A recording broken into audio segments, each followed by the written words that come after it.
ఈరోజు లక్ష్మీ పంచమి.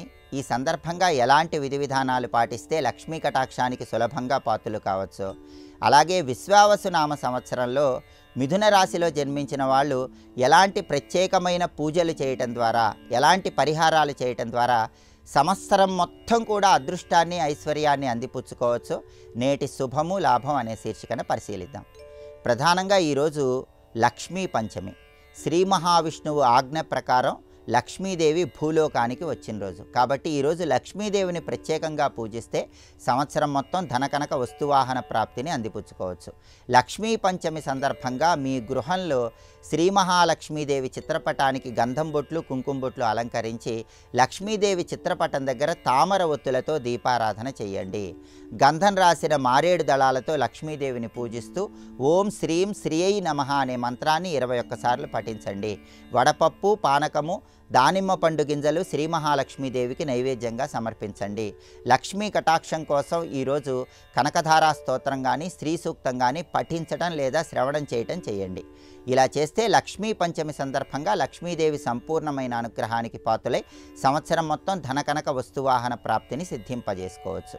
అలాగే విశ్వావసునామ సంవత్సరం మొత్తం అదృష్టము ఐశ్వర్యము అందిపుచ్చుకోవాలంటే మిథున రాశిలో జన్మించిన వాళ్ళు కొన్ని ప్రత్యేకమైన విధి విధానాలు పాటించాలి. ఈ సంవత్సరం మొత్తం మిథున రాశి వాళ్ళకి శనైశ్చరుడి బలం లేదు. శని భగవానుడు 10వ స్థానంలో సంచారం చేస్తున్నాడు. దీన్ని కంటక శని దోషం అనే పేరుతో పిలుస్తారు. విశ్వావసునామ సంవత్సరం మొత్తం మిథున రాశి వాళ్ళకి కంటక శని దోష ప్రభావం వల్ల వృత్తిపరంగా ఇబ్బందులు ఉంటాయి. వృత్తిలో ఎప్పుడూ ఏదో ఒక చికాకులు ఉంటాయి. ఈ కంటక శని దోషాన్ని అధిగమించాలంటే మిథున రాశి వాళ్ళు శనివారం పూట సూర్యోదయానికి పూర్వమే రావి చెట్టు దగ్గరకు వెళ్ళి రావి చెట్టు మొదట్లో నల్ల నువ్వులు మినుములు కలిపిన నీళ్లు పోసి రావి చెట్టు దగ్గర ఆవు పాలు నైవేద్యం సమర్పించి ధూపం వేయండి. ఇలా సూర్యోదయానికి పూర్వమే ప్రతి శనివారము రావి చెట్టు దగ్గర ఈ విధి విధానం పాటిస్తే కంటక శని దోషం తొలగిపోతుంది. సంవత్సరం మొత్తం శనైశ్చరుడి అనుగ్రహం వల్ల వృత్తిపరంగా అన్ని ఇబ్బందుల నుంచి సులభంగా బయటపడవచ్చు. అలాగే ఈ కంటక శని దోషాన్ని అధిగమించటానికి శనివారం పూట మిథున రాశి వాళ్ళు పంచముఖ ఆంజనేయ ఆలయ దర్శనం చేయండి. పంచముఖ ఆంజనేయ స్వామికి 41 ప్రదక్షిణలు లేదా 21 ప్రదక్షిణలు లేదా 8 ప్రదక్షిణలు చేస్తూ ఉండండి. ఈ కంటక శని దోషం నుంచి సులభంగా బయటపడవచ్చు. అలాగే మిథున రాశి వాళ్ళకి ఈ సంవత్సరం మొత్తం కూడా మే 18 నుంచి రాహు బలం లేదు. రాహువు భాగ్యస్థానంలో వ్యతిరేక ఫలితాలు ఇస్తున్నాడు. దానివల్ల అదృష్టం చేతికి వచ్చినట్టే వచ్చి జారిపోతూ ఉంటుంది. అదృష్టం త్రుటిలో తప్పిపోతూ ఉంటుంది. విదేశీయాన ప్రయత్నాలు కూడా ఆఖరి నిమిషంలో ఇబ్బందులు కలిగింపజేస్తూ ఉంటాయి. వాటన్నిటిని అధిగమించాలంటే భాగ్యస్థానంలో రాహువు యోగించి విదేశీయాన ప్రయత్నాలు విజయవంతం చేసుకోవాలన్నా, చేతి వరకు వచ్చిన అదృష్టాన్ని అందిపుచ్చుకోవాలన్నా ఈ సంవత్సరం వచ్చేటటువంటి ఆదివారాలు శివలింగానికి పుట్ట తేనెతో చెరకు రసంతో అభిషేకం చేస్తూ ఉండండి.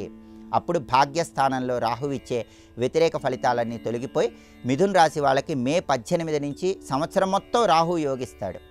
అలాగే ఈ సంవత్సరం మొత్తం మే 18 నుంచి కేతువు విశేషంగా యోగిస్తున్నాడు. కేతువు 3వ స్థానంలో చాలా అద్భుతంగా యోగిస్తున్నాడు. దానివల్ల సోదర సోదరీమణుల యొక్క సహాయ సహకారాలు లభిస్తాయి.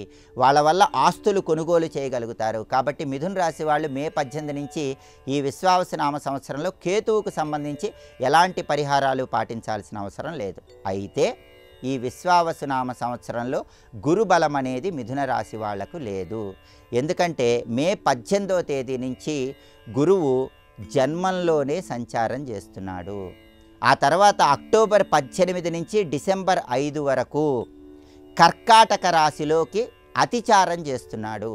కర్కాటక రాశిలో అతిచారం చేస్తున్నప్పుడు మాత్రమే గురుబలం ఉంది. కేవలం మిథున రాశి వాళ్ళకి ఈ సంవత్సరం అక్టోబర్ 18 నుంచి డిసెంబర్ 5 వరకు గురువు అతిచార ప్రభావం వల్ల ధనస్థానంలో సంచారం చేస్తున్నాడు. కాబట్టి ధనపరంగా కీలకమైన నిర్ణయాలు తీసుకోవాలన్నా, వృత్తిలో అత్యుత్తమ స్థాయికి ఎదగటానికి, వృత్తిలో మార్పులు చేసుకోవాలన్నా అక్టోబర్ 18 నుంచి డిసెంబర్ 5 వరకు మిథున రాశి వాళ్ళకు అనుకూలంగా ఉంది. ఇక మిగిలిన సమయం మొత్తం కూడా గురుబలం లేదు.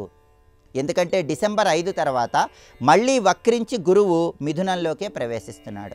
అంటే ఈ సంవత్సరంలో అక్టోబర్ 18 నుంచి డిసెంబర్ 5 మధ్యలో తప్ప సంవత్సరం అంతా గురువు మిథునంలోనే జన్మంలోనే సంచారం చేస్తున్నాడు. జన్మంలో గురువు ఇచ్చే వ్యతిరేక ఫలితాలన్నీ తొలగిపోవాలంటే గురువారం రోజు తప్పనిసరిగా మిథున రాశి వాళ్ళు షిరిడీ సాయినాథుడి మందిరానికి వెళ్ళండి. షిరిడీ సాయినాథుడి మందిరంలో ధునిలో కొబ్బరికాయ వేసి నమస్కారం చేసుకోండి. షిరిడీ సాయినాథుడి మందిరం దగ్గర భక్తులకి తాళింపు పెట్టినటువంటి శనగలు పంచిపెట్టండి. ఇలా చేస్తే గురుబలాన్ని పెంపొందింపజేసుకోవచ్చు. అలాగే గురుబలాన్ని పెంపొందింపజేసుకోవటానికి నెలకొకసారి గురువారం పూట గురుహోర ఉన్న సమయంలో ఉదయం 6 నుంచి 7 మధ్యలో 1.25 కేజీ శనగలు పసుపు వస్త్రంలో మూటగట్టి ఎవరికైనా దేవాలయ ప్రాంగణంలో దానం ఇవ్వండి. దానివల్ల గురుబలం అనేది విశేషంగా అనుకూలిస్తుంది, వ్యతిరేక ఫలితాలన్నీ తొలగిపోతాయి. కాబట్టి ఈ విశ్వావసునామ సంవత్సరంలో మిథున రాశి వాళ్ళకి శని బలం లేదు, కంటక శని దోషం ఉంది. మే 18 నుంచి రాహు బలం లేదు, సంవత్సరం మొత్తం రాహు భాగ్యస్థానంలో వ్యతిరేక ఫలితాలు ఇస్తున్నాడు. అదేవిధంగా అక్టోబర్ 18 నుంచి డిసెంబర్ 5 మధ్యలో తప్ప సంవత్సరం మొత్తం కూడా గురువు జన్మంలో వ్యతిరేక ఫలితాలు ఇస్తున్నాడు. కాబట్టి ఈ సమస్యలు అధిగమించడానికి ప్రత్యేకమైన పరిహారాలు చేసుకున్నట్లయితే గ్రహాలు పూర్తిగా అనుకూల ఫలితాలు ఇస్తే సమస్త శుభాలను అందిపుచ్చుకోవచ్చు.